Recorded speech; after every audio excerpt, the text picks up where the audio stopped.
Convert natin sa peso, that's 60,320. Okay? Tapos yung binayaran nyo lang sa training lang. Parang nalugi kami. Biro lang, biro lang, biro lang. Biro lang. Gusto namin makatulong sa inyo guys. So maging excited kayo. Okay? 1, 2, 3, 4. Pakita ko na agad sa inyo yung mga apply nyo. Okay? So, familiar sa onlinejob.ph? Familiar kayo?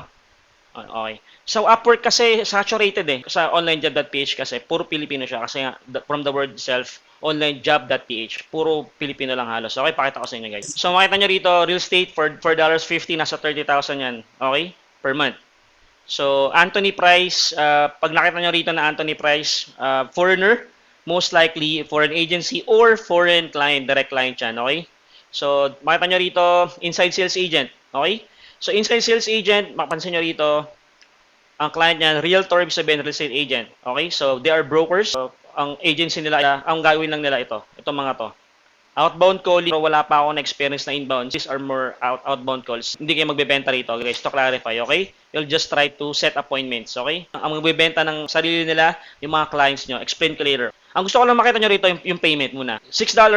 Okay? $6. Gaging virtual assistant kayo ng real estate agents, okay? Magkano yung guys? $6.50.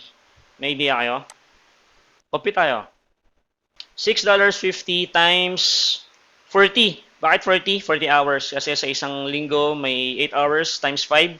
5 araw. So, 40 hours per week. Okay? 260. So, per week times 4. Bakit times 4? Kasi 4 weeks, 1 month. Monthly payment is 1,040. So, that's dollars. Times natin sa 58 na lang. Kasi bakit? Convert natin sa peso. So, convert natin sa peso, that's 60,320. Okay? Tapos yung binayaran nyo lang sa training lang. Parang nalugi kami. Biro lang, biro lang, biro lang. Biro lang. Gusto namin makatulong sa inyo guys. So maging excited kayo. Okay?